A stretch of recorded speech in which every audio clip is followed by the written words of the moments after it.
carta del apóstol Juan, capítulo 2, versículo 1 y versículo 2.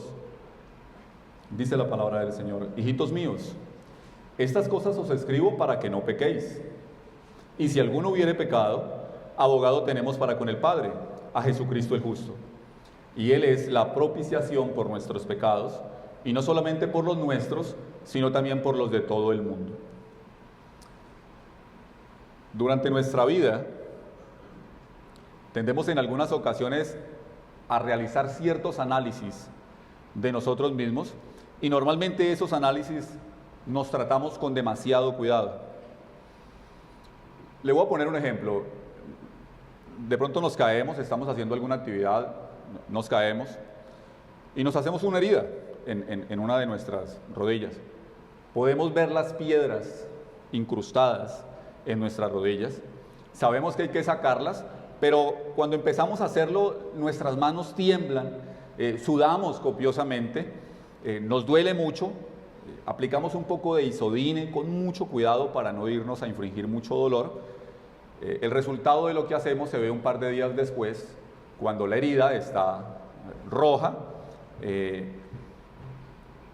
y decidimos tomar algunos medicamentos, nos formulamos nosotros mismos, tomamos algunos medicamentos y suponemos que esto nos va a ayudar. Pero después de todo lo hecho, nuestra pequeña herida ya es una gran herida, se ha vuelto grande, ya huele mal, y cuando por fin decido ir al especialista, el médico me dice que ya no hay nada que hacer y que debe amputarme la pierna.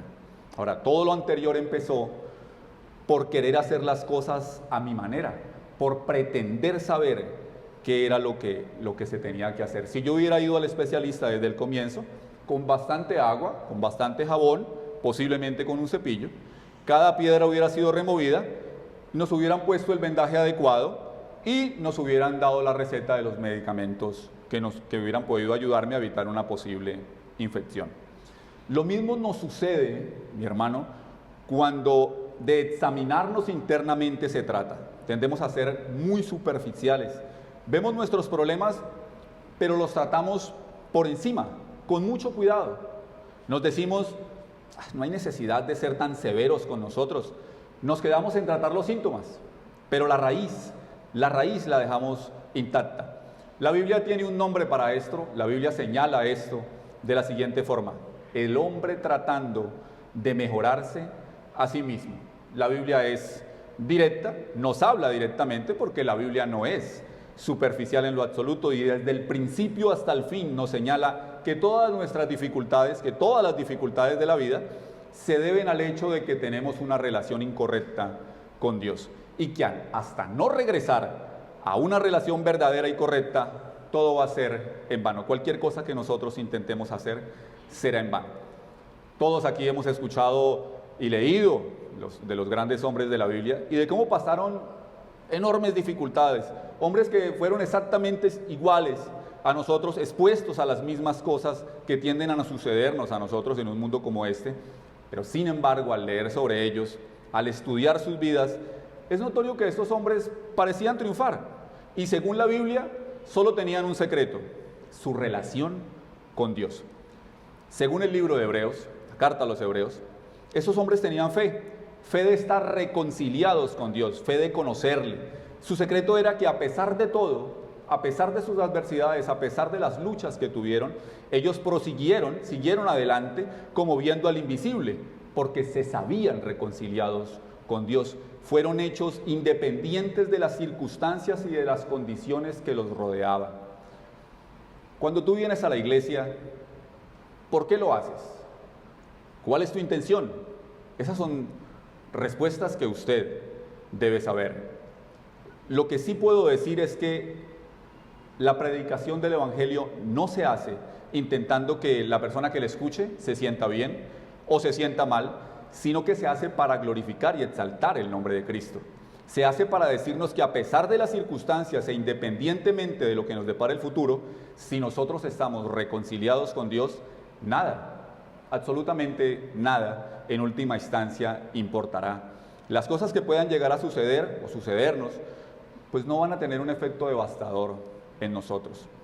desde el inicio de la carta, durante todo el capítulo 1 hasta aquí, tenemos claro que lo que cuenta es que estemos reconciliados con Dios, que tengamos una comunión con Él, que le conozcamos y de esta forma estar preparados para que cuando llegue el momento, cuando llegue la circunstancia adversa, cuando llegue el momento difícil, poder responder ante ese llamado que se está haciendo. Quizá el llamado sea como el que se le hizo a Abraham, el cual en su momento nos parecería terrible, quizá el llamado que se le hizo a Moisés, y en ese instante se nos enfrente a una elección que no podamos comprender completamente, pero en ese momento, en ese caso, nosotros no dudaremos, sino que escogeremos, al igual que Moisés, ser maltratados con el pueblo de Dios que gozar de los deleites temporales del pecado. Por más devastador para el hombre natural que una circunstancia parezca, nosotros en medio de la misma circunstancia estaremos confiados porque estaremos reconciliados con Dios y por tanto no temeremos. Eso es lo que trata el apóstol en nuestros 2 versículos de estudio. Recordemos que la primera carta del apóstol Juan fue escrita alrededor del año 85. Para esa época el apóstol Juan era ya un anciano. Lo podemos saber por las palabras que está utilizando. Versículo 1, hijitos míos, o como dice una mejor traducción, queridos hijos míos. Este término hijitos míos aparece 7 veces en la carta y prácticamente hacen de su uso algo exclusivo del apóstol Juan. Para el apóstol Juan no era un secreto el peligro al que estaban expuestas las personas que él pastoreaba. Juan estaba plenamente consciente de la debilidad humana y del poder seductor de Satanás. En el capítulo inmediatamente anterior ha venido hablando de esto y con cariño alienta a sus hijitos a perseverar en su lucha contra el pecado. Sabe bien que la vida del cristiano existe el deseo de vivir una vida santa, pero también sabe que el pecado los asedia y que es posible caer en él. En el contexto anterior de la cita de estudio, podemos observar que el apóstol Juan está escribiendo a creyentes a los cuales dice: estas cosas os escribo. ¿Cuáles? ¿Cuáles cosas? Por favor, leamos un poco más atrás. Versículo 5 del capítulo 1. Este es el mensaje que hemos oído de él y os anunciamos. Dios es luz y no hay ningunas tinieblas en él. Si decimos que tenemos comunión con él y andamos en tinieblas, mentimos y no practicamos la verdad. Pero si andamos en luz, como él está en luz, tenemos comunión unos con otros y la sangre de Jesucristo su Hijo nos limpia de todo pecado. Si decimos que no tenemos pecado, nos engañamos a nosotros mismos y la verdad no está en nosotros. Si confesamos nuestros pecados, Él es fiel y justo para perdonar nuestros pecados y limpiarnos de toda maldad. Si decimos que no hemos pecado, le hacemos a Él mentiroso y su palabra no está en nosotros. Estas cosas os escribo, dice Juan, estas que acabamos de leer, estas cosas os escribo para que no pequéis. ¿Qué está diciendo Juan? Para saber esto, debemos hacer antes una pregunta. Lo más probable es que la pregunta le parezca muy simple, muy básica, pero debo hacerla y es la siguiente: ¿qué es el pecado? ¿Qué es el pecado? Voy a responder teniendo en cuenta que la carta ha sido escrita a creyentes. Por tanto, voy a hablar de cómo el cristiano debe pensar sobre el pecado para no pecar, para no caer en él, y lo voy a hacer en 2 formas, una forma positiva y una forma negativa. La forma negativa del pecado la podemos definir de la siguiente manera: es la desobediencia a Dios, es ir en contra de todo aquello que la Escritura me enseña que es lo justo y que es lo bueno, haciendo lo malo y lo desagradable delante de Dios. Lo segundo que podemos decir es que todo aquello que por medio de nuestra conciencia sabemos que está mal, porque nuestra conciencia es como ese botón de pánico, es un botón de pánico que nos alerta diciéndonos: no lo hagas, eso está mal, y que pese a eso, pese a la advertencia, nosotros lo hacemos. Así que no atender a nuestra conciencia es pecado. Lo tercero y último, dentro de esta forma negativa de definir el pecado, es que nuestras vidas están gobernadas por los deseos y no por la verdad de la Escritura. Esto es algo que en esta época moderna sería algo más o menos así. Pero ¿por qué no puedo hacerlo? O sea, esto es lo que yo quiero hacer y no me importa lo que me digan. O sea, este espíritu libre que se deja llevar por sus deseos No resiste en lo absoluto aquello a lo cual su naturaleza lo está inclinando a hacer. Su vida no es gobernada por la verdad de la Escritura y, obviamente, es una indicación de que a todas luces, aquello que es lo moralmente correcto, él no lo atiende. Ahora, para resumir esta forma negativa de la definición del pecado, podemos decir que pecado es vivir una vida que no es gobernada por Dios y que sus pensamientos no están en el centro de nuestra vida, que nunca nosotros nos preguntamos, ¿qué quiere Dios que haga? ¿Qué prohíbe Dios? Significa que nuestra mentalidad está sujeta al mundo y a las cosas que en él hay. Más adelante, Juan llama a estas cosas los deseos de los ojos, los deseos de la carne y la vanagloria de la vida.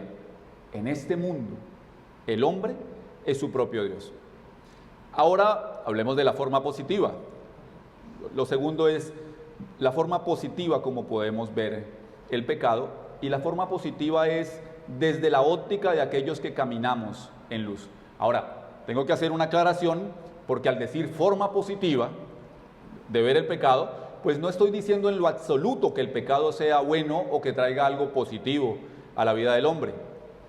Dicho esto, la forma positiva de verlo y así ser guardados de él es caminando en luz, viviendo una vida en santidad, o sea, vivir para Dios y vivir para su sola gloria. Cuando una persona a quien Dios ha aplicado la sangre de Cristo empieza con el deseo de vivir y glorificar a Dios y todos los días de su peregrinaje se pregunta, no ¿qué quiero yo?, sino ¿qué quiere Dios?, le aseguro, mi hermano, que esa persona no pecará. Hasta aquí he mostrado entonces lo que es el pecado y cómo lo debemos de ver. Pero permítame formular la siguiente pregunta. ¿Por qué no debemos pecar? ¿Por qué no debemos pecar? Y aquí como cristianos es donde más debemos meditar, y al hacerlo muy seguramente podremos mantener a raya nuestros deseos pecaminosos y aún poder llegar a cambiarlo. ¿Por qué si soy un cristiano no debo pecar? Lo primero a tener en cuenta es que Dios odia el pecado porque se opone por completo a lo que Él es. Y solo con decir esto, mi hermano, ese sería el fin de toda discusión. No peco porque Dios lo aborrece. No peco porque Dios aborrece el pecado. Si decimos que amamos a Dios y Dios aborrece el pecado, la respuesta del creyente ante la seducción externa y el deseo interno por pecar debe ser de total aborrecimiento. Lo segundo, por lo cual no debo pecar, es que el pecado es en sí malo y por naturaleza destructivo. Ustedes deben conocer la historia de la tortuga que quería cruzar un río y un escorpión le pidió que la ayudara. La tortuga le dijo que no, al final la convenció. Cuando el escorpión se bajó de sobre la tortuga, introdujo su aguijón por un costado de la tortuga y la mató. La tortuga muriendo le pregunta, ¿pero por qué lo haces si yo te ayudé a cruzar el río? Y el escorpión la ve y le dice, porque es mi naturaleza. Mi naturaleza es picar. De la misma manera, la naturaleza del pecado es destruir absolutamente todo. No hay nada bueno que esté presente o que en el pecado o que nosotros podamos obtener ganancia alguna de él. Por el contrario, todo lo que en él hay es impuro y solo puede producir tristeza y desdicha. Aquella persona que se ha dejado llevar por la mentira engañosa del pecado y ha caído en él, sabe que unos minutos de placer traerán dolor y harán miserable su vida. Lo tercero que quiero decir sobre la pregunta formulada es que no deberíamos pecar porque el pecado es la cosa más terrible y que causó el sufrimiento de nuestro amado Señor. En un sentido, eso fue lo que trajo el Señor Jesucristo del cielo a la tierra. ¿Qué fue lo que lo llevó a humillarse y despojarse a sí mismo, sino el pecado? ¿Qué sino el pecado fue aquello que lo hizo sufrir las contradicciones de los pecadores contra sí mismo? ¿Qué sino el pecado fue lo que lo hizo sudar gotas de sangre? ¿Qué sino el pecado hizo que sus manos y sus pies fueran atravesados con clavos? ¿Qué sino el pecado fue lo que produjo el tormento, el sufrimiento y la vergüenza en la cruz? Pero ¿cómo es que puedes llamarte cristiano y seguir pecando deliberadamente? Estas cosas os escribo, dijo Juan, estas cosas os escribo para que no pequéis. ¿Cómo es que podemos desear aquello que causó tanto dolor y tanto sufrimiento al Señor? Lo último al tener en cuenta es que el pecado niega el Evangelio y su eficacia. El ofrecimiento del Evangelio es vida y poder. Cuando pecamos, negamos y deshonramos esta verdad, puesto que la exhortación del Evangelio es a vivir una vida de creciente santificación. No podemos caer en el error de vivir vidas de entretención, dejándonos llevar por el mundo, dejándonos llevar por su mentalidad y luego esperar que Dios nos dé la victoria en aquello que se supone que nosotros estamos capacitados para evitar. Querido hermano, después de Adán, no podemos dejar de pecar. Esa es nuestra naturaleza. Pero cuando hemos sido iluminados, cuando hemos sido hechos nuevas criaturas, pues todo lo viejo ha pasado y nos ha sido dada una garantía, nos ha sido dada las arras de la promesa. Entonces ahora puedo decir no al pecado. Si Dios ha obrado en tu vida y si Dios te ha dado su Espíritu Santo, entonces estás capacitado para no pecar. Las cosas que están aquí escritas se escribieron para que no pequemos. El pecado rompe nuestra comunión con Dios. El apóstol ha sido enfático en decir que aquello que sus ojos han visto y sus oídos escuchado, esto es lo que nos está anunciando.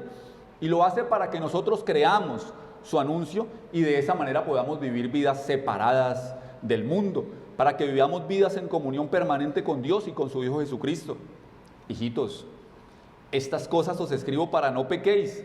O sea, de nada sirve decir que caminas con Dios, venir a la iglesia, decir amén y luego pecar deliberadamente. Una característica de nuestra profesión como creyentes es que odiamos el pecado. Somos personas que sabemos que nuestro problema y el problema del mundo en general es el pecado. Si sigues pecando, estás negando lo que profesas, estás siendo incoherente con aquello que estás profesando y te estás contradiciendo. Cuando cada uno de nosotros ve su futuro, es incierto.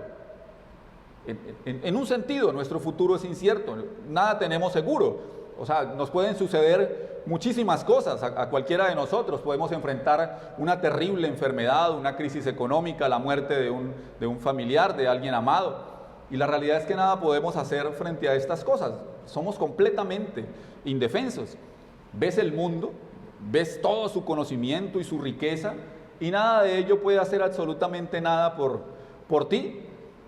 Y entonces ahí se puede preguntar, ¿y Dios? ¿Y Dios? Y en ese momento te dispones a orar, inmediatamente te llega ese sentimiento de condena y sientes que no te puedes acercar a Él. Por eso no debemos pecar, por eso no debemos pecar. Si nosotros queremos tener o poder hacer oraciones sin estorbos en esos momentos de crisis, si queremos disfrutar de esa comunión, debemos mantener esa línea de comunicación abierta, evitando todos los obstáculos que nos impiden el acceso a Dios. Si algo trae el pecado es desesperanza. Es probable que esta sea tu situación, pero si alguno hubiere pecado, abogado tenemos para con el Padre, a Jesucristo el justo, y Él es la propiciación por nuestros pecados, y no solamente por los nuestros, sino por los de todo el mundo. Me gustaría que usted viera algo que es verdaderamente importante, y es el uso que hace el apóstol Juan de la primera persona del plural en estos versículos. Y si alguno hubiere pecado, abogado tenemos para con el Padre, a Jesucristo el justo, y Él es la propiciación por nuestros pecados, y no solamente por los nuestros, sino por los de todo el mundo. Si bien más adelante trataré este tema, para una comprensión completa de la cita y del uso de la primera persona del plural, tengo que preguntar, ¿quiénes tenemos? ¿Quiénes tenemos? ¿Se refiere a todo el mundo? Por supuesto que no, se refiere a cristianos, a los que conocen y tienen comunión con el Padre, a cristianos que son miembros de la Iglesia Universal. Esto es lo que realmente importa al llamarnos cristianos, que conocemos a Dios. Ahora, ¿conocemos a Dios? ¿Conocemos a Dios? ¿Tenemos comunión con el Padre y con su Hijo Jesucristo, podemos decir con toda certeza que Cristo es nuestro abogado. Es probable que en algún momento aparezca este estado de pecado y entonces yo, que me sé reconciliado con Dios, puedo decir, abogado tengo para con el Padre, y por su defensa yo tengo acceso a Dios, tengo comunión con Dios. Querido hermano, cuando alguien se sabe pecador, cuando es consciente de su fracaso, reconoce estas palabras de inmediato y consuelo llega a su vida. Sabe que estas palabras son para él y que solo hay una forma de arreglar esto lo más pronto posible, y es a través del Señor Jesucristo y su mediación. No importa la cantidad de personas que creen que pueden obtener perdón, porque las hay. Cantidad de personas que creen que pueden obtener perdón sin el Señor Jesucristo. Son estas personas que dicen, no, Dios es amor. Dios es amor y si pecamos, pues basta con pedir perdón a Dios.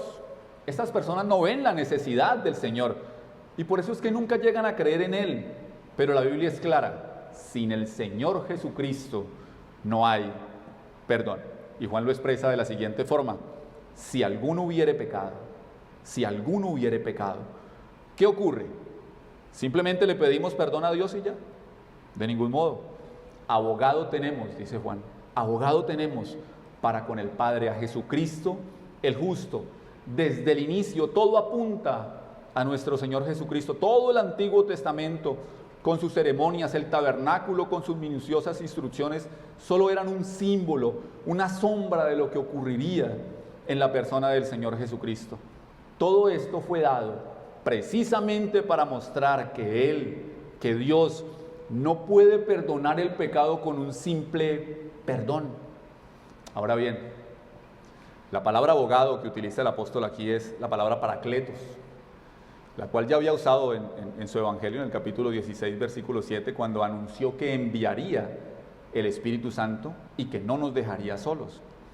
Un abogado es entonces una persona que nos representa, alguien que representa a otro. En este sentido, lo que el apóstol nos quiere transmitir es ese obrar divino en unidad, dentro del cual distinguimos los papeles o roles de cada uno de ellos. En este caso, como señala un teólogo antiguo, cito, vemos al Espíritu Santo intercediendo dentro de nosotros y a Cristo intercediendo por nosotros. Este rol del Señor como nuestro abogado, nosotros no debemos concebirlo como si el Señor estuviera allí delante de Dios alegando por nosotros ante un Dios duro, ante un Dios renuente, que lo que busca es condenarnos por nuestros pecados. No podemos, repito, pensar en el Señor de esa forma, como rogando al Padre desesperadamente, como intentando persuadirlo de que Dios cambie de opinión. Esto es imposible porque sencillamente la palabra de Dios dice claramente, porque de tal manera amó Dios al mundo, que ha dado a su Hijo unigénito. No se trataba de que Cristo decidiera venir por sí mismo y luego de hacerlo, rogara urgentemente y apasionadamente por nuestra salvación. No fue así. Fue el Padre quien envió al Hijo. Fue Dios quien envió a su Hijo, nacido de mujer y nacido bajo la ley, como lo dice Gálatas 4:4. Es Dios quien estaba en Cristo reconciliando consigo mismo al mundo, no tomándoles en cuenta a los hombres sus pecados, como lo enseña 2 Corintios 5:19. Por lo tanto, despojémonos de la idea de que Dios está poco dispuesto y que es contrario a perdonar. Tenemos un abogado, dice Juan, tenemos un abogado para con el Padre. No significa que este abogado entre y salga, significa que este abogado está cara a cara, que siempre está allí, siempre está en intimidad con el Padre. Este abogado, que es nuestro Señor Jesucristo, es permanente. Y Juan lo llama Jesucristo el justo. Podemos leer en Hebreos 4:15, dice, porque no tenemos un sumo sacerdote que no pueda compadecerse de nuestras debilidades, sino uno que fue tentado en todo según nuestra semejanza, pero sin pecado.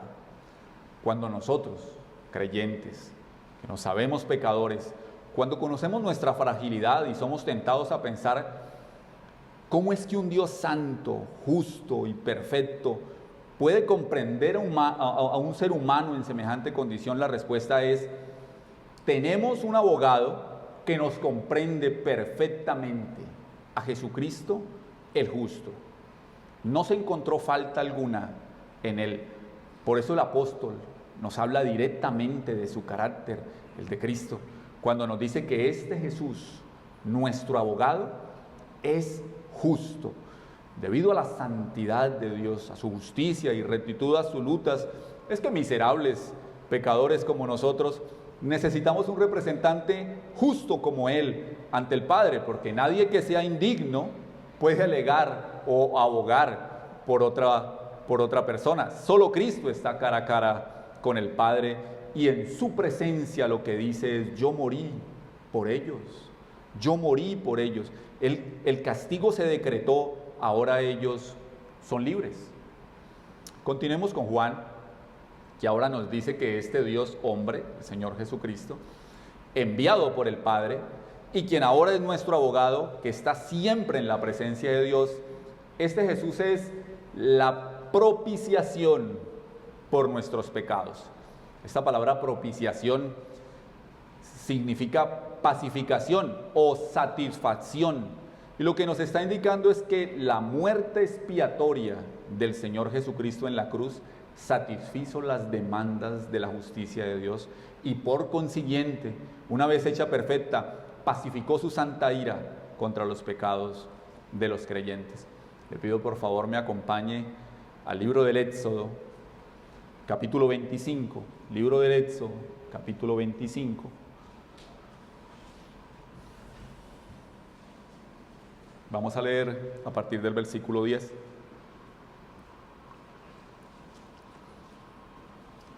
Hasta el versículo 22. Dice el versículo 10: harán también un arca de madera de acacia, cuya longitud será de 2 codos y medio, su anchura de codo y medio y su altura de codo y medio, y la cubrirás de oro puro por dentro y por fuera. Y harás sobre ella una cornisa de oro alrededor. Fundirás para ella 4 anillos de oro que pondrás en sus 4 esquinas, 2 anillos a un lado de ella y 2 anillos al otro lado. Harás unas varas de madera de acacia, las cuales cubrirás con oro, y meterás las varas por los anillos a los lados del arca para llevar el arca con ellas. Las varas quedarán en los anillos del arca, no se quitarán de ella. Y pondrás en el arca el testimonio que yo te daré, y harás un propiciatorio de oro fino, cuya longitud será de 2 codos y medio y su anchura de codo y medio. Harás también 2 querubines de oro labrados a martillo, los harás en los 2 extremos del propiciatorio. Harás pues un querubín en un extremo y un querubín en el otro extremo. De una pieza con el propiciatorio harás los querubines en sus 2 extremos. Y los querubines extenderán por encima las alas, cubriendo con sus alas el propiciatorio, sus rostros el uno enfrente del otro, mirando al propiciatorio los rostros de los querubines. Y pondrás el propiciatorio encima del arca, y en el arca pondrás el testimonio que yo te daré, y de allí me declararé a ti y hablaré contigo sobre el propiciatorio, de entre los 2 querubines que están sobre el arca del testimonio, todo lo que yo te mandare para los hijos de Israel. Referente a este texto, comenta el pastor John MacArthur: el propiciatorio era la tapa o cubierta del arca, situado entre la nube divina de la gloria del Señor por encima del arca y las tablas de la ley dentro del arca. Fin de la cita. El propiciatorio era el lugar donde los sacerdotes rociaban la sangre, y era en este lugar donde ocurría la expiación por el pecado. Por tanto, la sangre rociada quedaba entre Dios y la ley quebrantada, entre Dios y su ley quebrantada. Pero esta sangre sacrificial de animales nunca satisfizo a Dios, pero era un tipo del sacrificio futuro de Cristo, el cual sí iba a satisfacer y sí satisfaría y sí satisfizo por completo la ira del Padre. Bien dijo un teólogo: con su sacrificio propiciatorio, Cristo quita el pecado y la culpa, demanda una confesión de pecado por parte del creyente e intercede ante Dios a favor del pecador. No existe manera en la cual el hombre pueda justificar su pecado delante de Dios Y si alguien quiere tomar la cruz o tomar la obra expiatoria del Señor y justificar su pecado, dicho hombre estaría mercadeando con la cruz de Cristo. Sería un mercader de la cruz de Cristo. Y esto que acabo de decir es terrible, pero ¿sabe qué es más terrible todavía?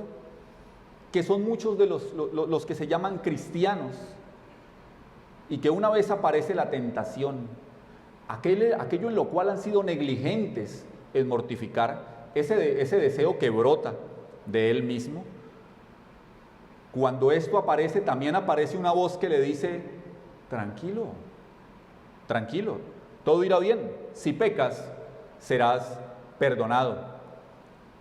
Estos no son cristianos nacidos de nuevo en lo absoluto, estos son traficantes de la cruz y de la verdad.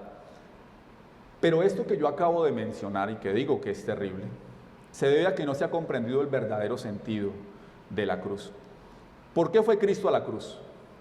Lo hizo para que, como dicen los asistentes a este lugar donde se tatúan el 666, creciendo en gracia, sigamos pecando.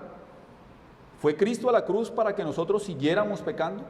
¿Acaso lo hizo para que nosotros pecásemos a la ligera y despreocupadamente y luego simplemente fuéramos perdonados así nada más?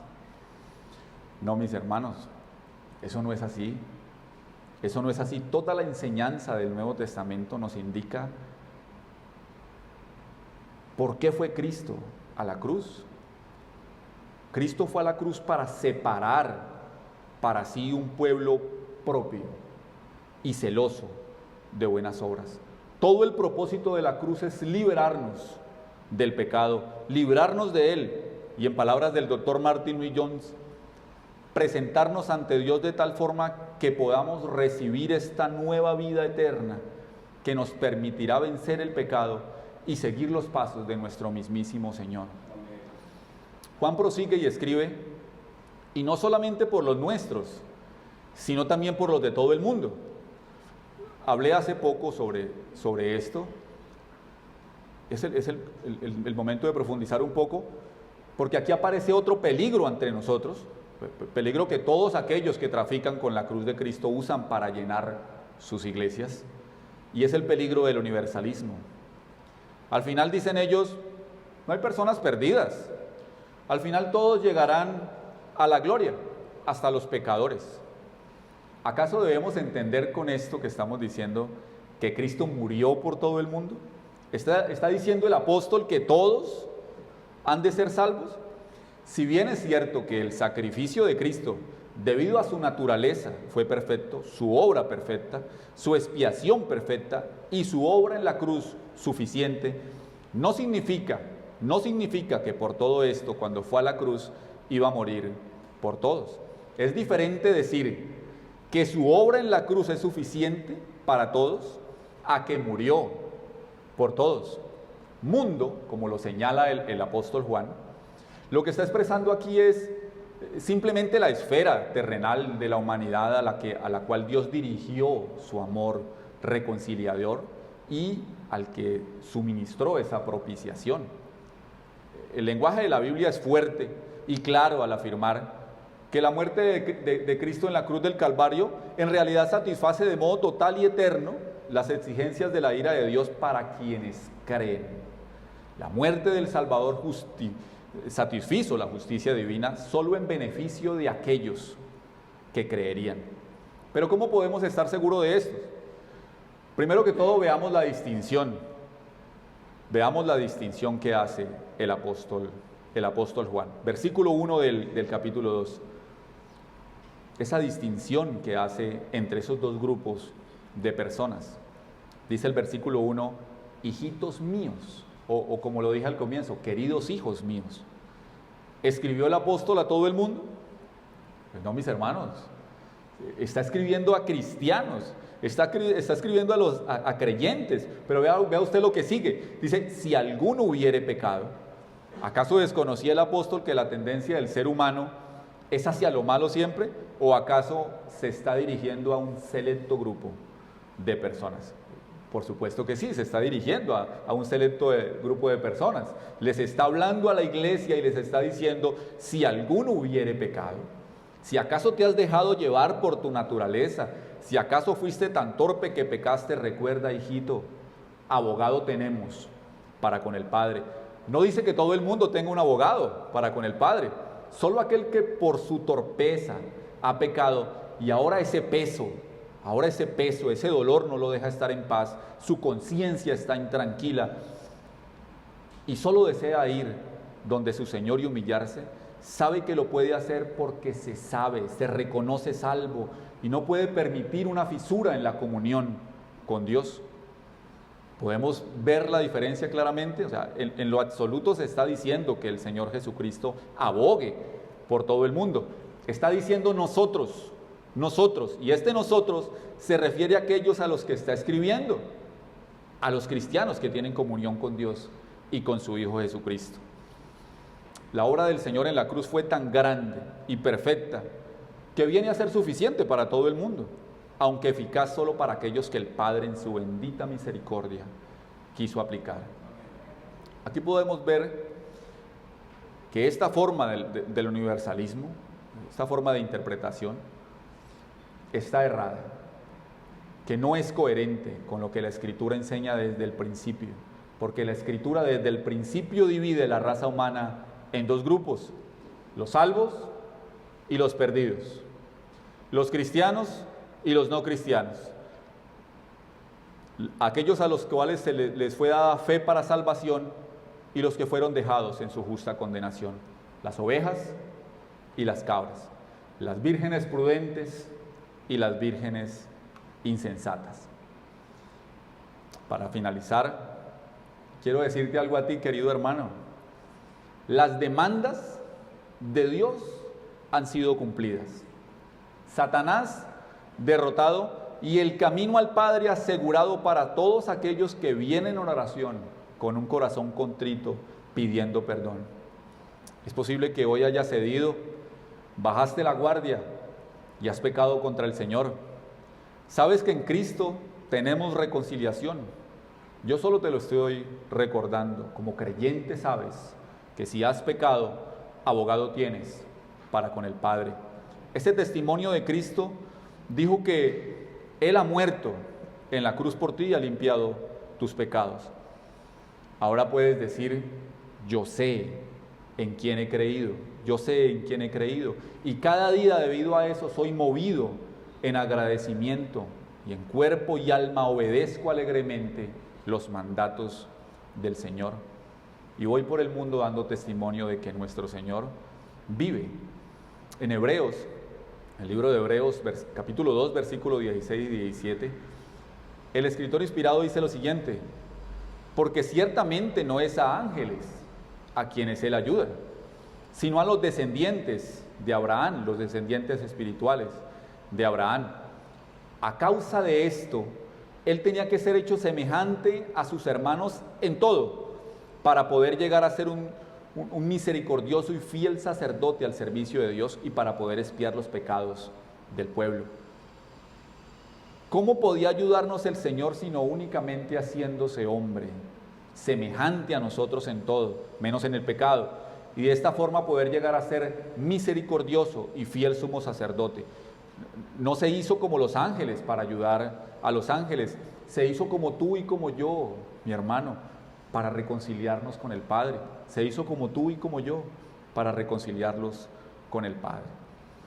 También tengo unas palabras para ti, que dice ser cristiano, pero que vas por el mundo cediendo a los deseos pecaminosos de tu corazón.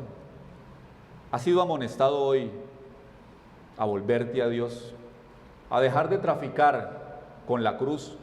Has escuchado el evangelio que dice que Cristo, siendo en forma de Dios, no estimó el ser igual a Dios como a cosa que aferrarse, sino que se despojó a sí mismo, tomando forma de siervo, hecho semejante a los hombres, y estando en la condición de hombre, se humilló a sí mismo, haciéndose obediente hasta la muerte y muerte de cruz. Si sigues en tu necedad, recuerda que Dios no puede ser burlado y que todo lo que ahora siembres lo vas a cegar.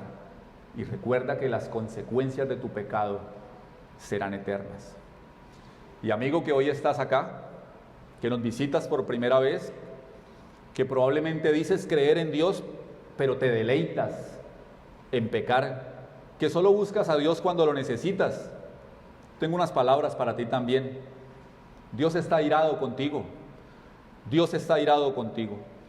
No dejes pasar más tiempo creyendo que tienes mucho. Abandona esa vida de pecado en la que te complaces. Probablemente has dicho que solo Dios pueda juzgarte y yo te pregunto, ¿no sientes terror de ser juzgado por un Dios santo, santo, santo?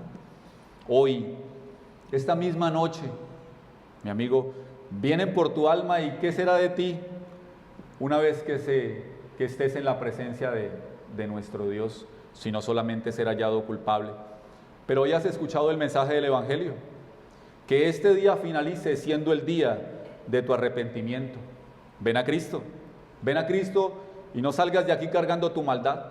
Reconcíliate con Dios a través de aquel que se hizo semejante a ti, aquel que no se aferró al hecho de ser Dios, sino que aceptó venir y siendo hombre, vivió la vida perfecta que tú ni yo podremos vivir y murió la muerte que tú y yo merecíamos. Corre a Cristo, busca un lugar donde humillarte, porque este Señor, este Dios verdadero, seguramente no te echará fuera. Oremos.